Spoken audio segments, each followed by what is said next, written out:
Hi hello सर्वांना, good morning. नमस्कार, मी प्रियंका आणि परत एकदा तुमचं सर्वांचं माझ्या एका नवीन मराठी ब्लॉग चॅनलवर अगदी मनापासून स्वागत.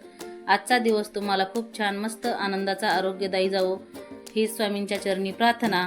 जीवन जगत असताना माणसाने आपले कर्म नेहमी चांगले ठेवावे, कोणी पाहत नाही असा अर्थ काढू नये.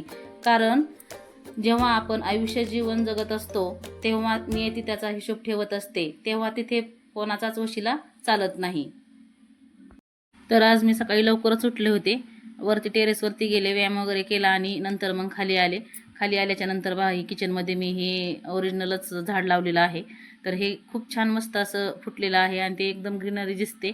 आणि असं किचनमध्ये काहीतरी थोडंसं ठेवलं ना तर दिसायला पण छान दिसतं आणि मला झाडं खूप आवडतात. तर त्याच्यानंतर मी आंघोळ वगैरे करून तर टेरेसवरून मी खाली आले. खाली आल्याच्या नंतर झाडझूड केली, आंघोळ वगैरे झालं माझं. आणि आता मुलं झोपलेलीच आहेत, माझ्याकडे अजून वेळ आहे, त्याच्यामुळे मी अगोदर आज देवपूजाच करून घेणार आहे. माझ्यासारखीच सगळ्या ताईंची घाई गडबड असणार आहे, कारण मुलं जर शाळेत जात असतील तर डबे बनवावे लागतात, मुलांचं आवरून द्यावं लागतं आणि नंतर मग बाकीच्या कामांची सुरुवात असते. पण थोडंसं आपल्याला उशीर जर आपण उठलो तर मग आपल्याच कामाची घाई गडबड होते. त्यामुळे सकाळी थोडंसं लवकर उठलं ना तर मग कामं सगळी व्यवस्थित निवांत आवरली जातात आणि आपल्या मागची पण धावपळ कमी होते. आणि दिवसभरामध्ये जर आपल्याला थोडंसं वेगळं काहीतरी करायचं काम म्हटलं तर मग वेळ पण भेटत नाही आणि बसायला पण भेटत नाही, आराम पण मिळत नाही. तर मग असं लवकर उठलं तर मग थोडंसं एखादं काम दुसरं पण होऊन जातं आणि आराम पण मिळतो. तर आता सगळं झालं आहे माझं आंघोळ वगैरे करून. तर आता मी देवपूजाच अगोदर करायला घेणार आहेत, मुलं अजून झोपलेली आहेत. तर आता देवपूजा करण्यासाठी आज पण मला जास्वंदीची फुलं भरपूर सापडली आणि पांढऱ्या जास्वंदीचं एकच सापडलं. तर हे फुलं आहे ना एकदम मोठं असं आहे पहा आणि जास्त वेळ टिकतंही. अगदी संध्याकाळी 8-9 वाजेपर्यंत फुलं आहे ना अजिबात कोमेजत नाही, असं ना असंच राहतं आणि भरपूर मोठं आहे, छान दिसतं वाहिल्यानंतर. तर आता देवपूजा करायला घेणार आहे. तर देवपूजा करायला घेतल्याच्यानंतर मी अगोदर देववारा सगळा पुसून घेतला. देववाऱ्यामध्ये पिवळं कापड टाकलेलं होतं ना ते काढून घेतलं आणि त्याच्यानंतर हे दुसरं टाकून घेतलं. असं बदलून बदलून घेत असते मी 2-3 दिवसालाच. आणि देववारा छान स्वच्छ पुसून घेतला, त्यानंतर दिवा लावून घेतला, रांगोळी काढली, डिझाईन काढली, त्याच्यावरती हळदी कुंकू वाहिलं. त्यानंतर मी कलशावरचा नारळ धुवून काढला आणि त्याच्यावर सुद्धा हळदी कुंकू वाहून घेतलं. देवांना आंघोळ्या घातल्या, त्यानंतर त्यांना स्थान दिले आणि त्यानंतर त्यांना हळदी कुंकू आणि माळा घालून घेतल्या. त्यानंतर फुलं व्हायला घेतली. तर कलशावर आहे ना हे जास्वंदीचं फुल छान दिसतं बघा आणि एकदम भारी वाटतं. त्यानंतर सर्व देवांना अशी फुलं वाहून घेतली. तर आपल्याकडे जे फुलं असते ना ते फुलं वाहून घ्यायची. फुलं वाहिल्याच्या नंतर देवपूजा आहे ना छानच दिसते बघा. सर्व देवांना छान अशी फुलं वाहून घेतली पहा. सुटसुटीत देव आणि फुलं अशी सुटसुटीत ठेवली ना तर मग देवारा सुद्धा छान असा दिसतो. तर अशा पद्धतीने मी देवपूजा करून घेतलेली आहे. नंतर स्वामी महाराजांचा फोटो पुसून घेतला, त्यांना अष्टगंध लावला आणि त्यांना पण जास्वंदीचं एक फूल ठेवून घेतलं. आणि पांढऱ्या जास्वंदीचं फूल मी स्वामी महाराजांनाच ठेवत असते, कारण तिथे ना ह्या पिवळ्या फुलावरती हे पांढरं फूल एकदम छान असं दिसतं. त्यानंतर दिवा लावून घेतला. तर अशी माझी पूजा आजची झालेली आहे. धूप लावून घेतला, फुलं वाहून घेतली. तर तुम्हाला कशी वाटली माझी आजची पूजा ती कमेंट बॉक्समध्ये नक्की सांगा. तर आता देवपूजा झाली, दारामध्ये रांगोळी पण झाली आणि आता आले मी किचनमध्ये. तर आता स्वयंपाक बनवायला घेणार आहे. तर स्वयंपाकामध्ये इथे मी कांद्याची पात अशी चिरून घेतली आणि धुवून पण घेतली, चाळणीमध्ये नितळायला ठेवली. इथं मुगाची डाळ भिजत घातलेली आहे. मुलांना आहे ना हरभऱ्याची डाळ टाकून केलेली भाजी आवडत नाही, अशी मुगाची डाळ आवडते. आणि आता पीठ मळायला घेणार आहे. तर परातीमध्ये मी मीठ टाकून घेतलेलं आहे आणि अगोदर कणिक मळून ठेवणार आहे, नंतर मग भाजी बनवायला घेणार आहे. म्हणजे भाजी बनवेपर्यंत आपली कणिक आहे ना छान अशी भिजते आणि चपात्याने एकदम मऊ अशा होतात. तर गॅसवरती कढई ठेवून त्यामध्ये तेल टाकून घेतलं, लसूण थोडासा असा बारीक कट करून घेतला आणि त्यामध्ये आता मी कांद्याची पात टाकून देणार आहे. त्यानंतर त्यामध्ये कांद्याची पात घालून घेतली, डाळ पण मुगाची घालून घेतली, छान अशी मिक्स करून घ्यायची. त्यानंतर मग मी त्याच्यामध्ये चवीनुसार मीठ टाकून घेतलं. आता कांद्याची पात जर दिसायला जास्त दिसली ना तर ती शिजल्यानंतर कमी होते. चवीनुसार मीठ टाकून घ्यायचं आणि मी लाल तिखटच वापरते, हिरव्या मिरचीच काय मुलांना आवडत नाही ह्या भाज्या.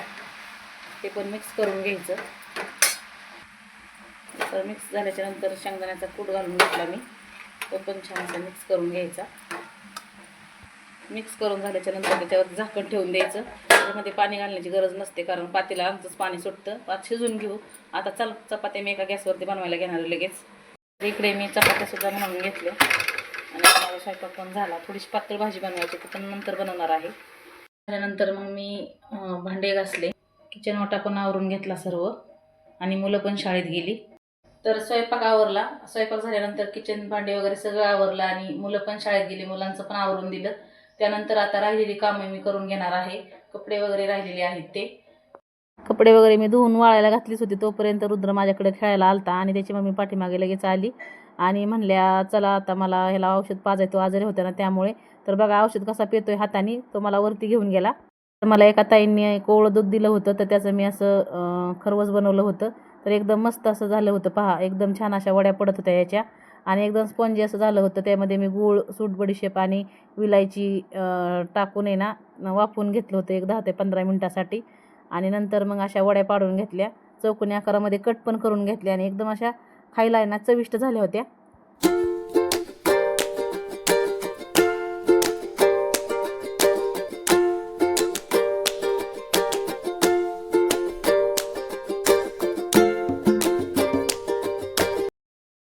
तर सगळी कामं माझी आवरून झाली आणि आत्ता वाजलेले आहेत 12 आणि मला मसाला बनवायचा, तर त्यासाठी मी मिरच्या आणलेल्या आहेत मार्केटमधून, तर त्या निवडायला घ्यायच्या आहेत. तर त्याचबरोबर माझ्या मैत्रिणीला सुद्धा मिरची पावडर आणि मसाला बनवायचा आहे, तर त्यांनी सुद्धा मिरच्या आणलेल्या आहेत. तर आम्ही सगळ्या मिळून एकत्रच निवडणार आहोत.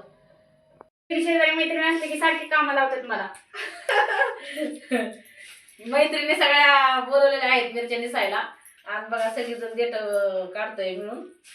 तर सगळ्या अशा असल्या म्हणजे गप्पा मारत मारत मग कामं होतात पटापट आणि कामं कशी झाली ते सुद्धा कळत नाही आणि दुपारी सगळ्याच निवांत असतात, त्यामुळे मग सगळ्या खाली येतात.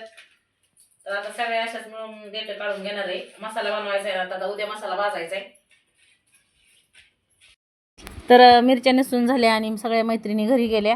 तर मी मसाला चुलीवरच भाजणार आहे, कारण गॅसचा पण प्रॉब्लेम आहे आणि चुलीवर आहे ना भाजल्यामुळे ना बाहेर असा भाजला ना तर मग ठसका येत नाही. गावरान मिरची आहे त्यामध्ये ठसका मारते. तर मी इथं विटाची चूल अशी मांडून घेत होते 5 वाजता. तर चूल मांडण्याच्या अगोदरच मी साफसफाई सर्व करून घेतली होती. जो चक्कूचा पाला पडला होता ना ते सगळं झाडू मारून घेतला, पाणी पण मारून घेतलं होतं आणि सरपण पण गोळा केलं होतं. आणि इथं पाहू शकता तुम्ही, मुलं आहे ना 5 वाजता खेळत होती इकडे, मी चूल मांडत होते तोपर्यंत. एवढी कालवा करतात ना सुट्टी असल्यावरती आणि खूप मस्ती करतात.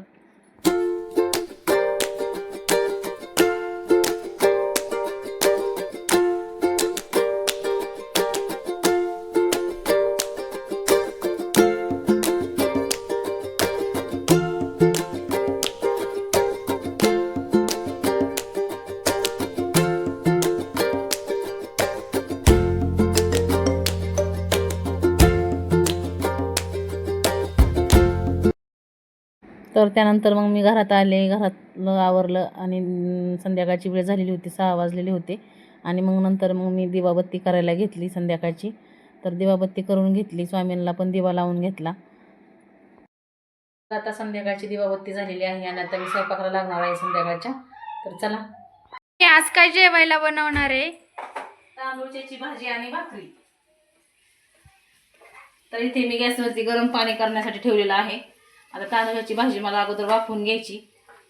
काल बाजार होता ना, तर बाजारामधून मी आणली होती एक गड्डी तांदळाच्या भाजीची. भाकरीसोबत मला आणि बंटीला खूप आवडते. ही भाजी ना जास्त न वाफवता अशी थोडीशी अर्धवट अशी शिजवून घ्यायची, म्हणजे छान होते आणि माटकट लागत नाही. आणि ही भाजी भाकरीसोबत खायला ना एकदम भारी लागते बरं का. तर आता वाफवून घेईपर्यंत, भाजी वाफवते ना तोपर्यंत मी एक लसणाचा कांदा घेतलेला आहे, तो असा सोलून घेते फोडणीसाठी. आणि शेंगदाणे घेतले थोडेसे, खलबत्त्यामध्ये घालून घेतले, तर ते असे थोडेसे जाडसर कुटून घ्यायचे आहेत. तर इथे भाजी बघा वाफवलेली आहे. असं देठ जे असतं ना ते असं चापून पाहायचं, ते असं जर दबलं गेलं तर म्हणायचं आपली भाजी शिजलेली आहे. अशा पद्धतीने आता गॅस बंद करून घ्यायचा, एक भांडं घ्यायचं आणि त्यावरती मी अशी चाळण मांडणार आहे आणि भाजी ना आपल्याला आता येळून घ्यायची. पाहू शकता इथं जे लाल लाल पाणी निघालंय ना, ते असं मातकट पाणी असतं आणि मातीसुद्धा असते ह्या भाजीला.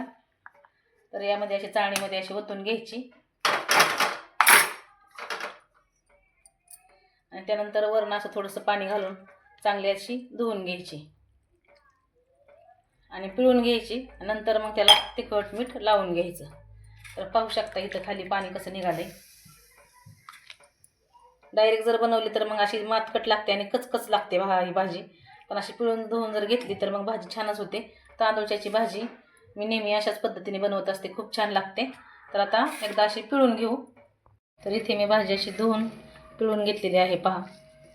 आणि ती अशी सुट्टी सुट्टी करून घ्यायची, म्हणजे जे आपण तिखट मीठ लावतो ना ते सगळे व्यवस्थित असं भाजीला लागल्या जातं आणि ती भाजी खायला ना चवदार लागते. हे सगळं असं जे चिटकून बसलेलं आहे ना ते असं सगळं सुट्टं सुट्टं करून घ्यायचं अशा पद्धतीने. आणि यावरती असं चवीनुसार मीठ घालून घ्यायचं. ह्या भाजीला तिखट मीठ जर व्यवस्थित असेल ना तर ही भाजी खरंच खायला खूप भारी लागते बरं का. तर मी चवीनुसार मीठ, लाल तिखट घालून घेतलेलं आहे. ते असं या भाजीला असं चोळून घ्यायचं किंवा असं भाजी अलगद अशी मिक्स करून घ्यायची. आणि आता फोडणीसाठी घेऊ. तर कढईमध्ये मी तेल ठेवलं होतं 2 चमचे. त्यामध्ये नकलून घेतलेला लसूण घालून घेतला. तर या भाजीला ना असा नकलून किंवा बारीक कट करून जर लसूण घातला ना तर छान लागतो बरं का. लसूण थोडासा जास्त वापरायचा म्हणजे भाजी ना खमंग लागते.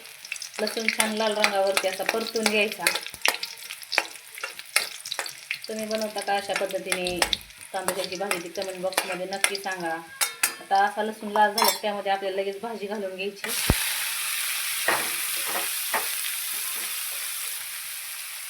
त्यानंतर त्यामध्ये शेंगदाण्याचा कूट घालून घ्यायचा. जाडसर कुटून घेतलेला कूट घालून घेतला आहे मी आणि छान असं मिक्स करून घ्यायचं. ही भाजी बनवायला ना जास्त वेळ नाही लागत, एकदम पटकन होते.